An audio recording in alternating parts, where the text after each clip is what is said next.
Thank you, Mr. Speaker and members.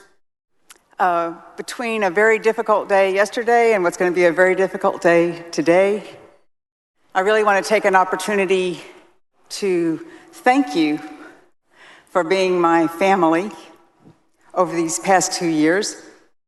It was 2 years ago on Thursday during session, on this day, 2 years ago, I can't even talk, that I got the news as I was leaving the House floor at 11 something that night. Y'all don't need to come up here, it's okay, really, seriously. I got the news that my husband had had a cardiac arrest and spent that first week in the hospital while he was on life support. Had some of my friends from this body offer a lot of support to me. Some even came to the hospital, like, not mentioning names, but Mr. Charlie Guerin. And then we spent a long, long time on this very difficult journey. 6 months of my husband being in a residential rehab in Irving and me driving back and forth for several days every week to be there to help with his care.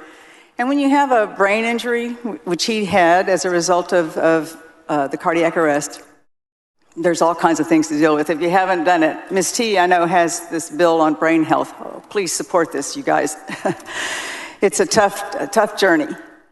And after 6 months, even though he wasn't really in a position to come home, it was the end of any kind of extensions of insurance, as you know how that goes. And I had all that struggle, which a lot of people have to deal with. Brought him home to Austin, got him into an outpatient rehab program where I was hoping to have a little bit of time with them taking care of him while I could do a little bit of work, but unfortunately, because of the behavioral issues associated with the brain injury, I was required to be there all the time. So I was basically a 24/7 caregiver. And eventually got some help with some home health people who were wonderful and came into our home, and then COVID hit. And we had to stop those things.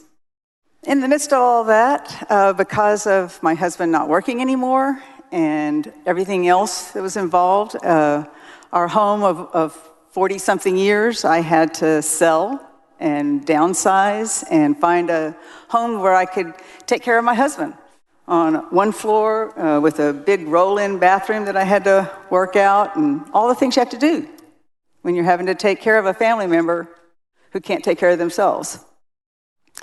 I had to pack up that house of memories. I had to figure out how to get rid of things, and I had to do all this on my own because of COVID. So we got moved and had more challenges, of course, there.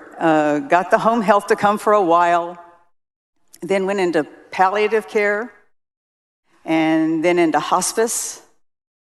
And thankfully, that didn't take long. And my husband died in our bedroom, in our new home. And my children were able to be there and be with their dad before they came and took him. This is not a journey I would wish on anyone, but my journey is not unique, as you know. It's something that affects Texans all over this state. And we are in a position to do all kinds of things to help people go through these very, very difficult journeys. But we also have some great people out there, and you are some of those great people I'm talking about. I was so buoyed and supported throughout this whole thing by my legislative family. Despite any of our differences, you only gave me love. I heard from so many of you. And I just wanted to take this opportunity. Because of COVID, we didn't have a memorial service either. You know, this is the weirdest thing people have gone through that have lost loved ones. You can't hug people. You can't have people around, doing what you normally do where you have all the remembrances. That didn't happen. So we had my 3 kids and I, with this wonderful person who bought my home, allowed us to go back over there to the ravine in our backyard and scatter some ashes. Wonderful person. I will even mention his name, Perry Minton. Thank you so much. But I just didn't want this session to pass without telling you, my legislative family, how much you mean to me and how much you meant to me through this whole thing, supporting me. And we've got to remember those things as we have these big battles on this floor.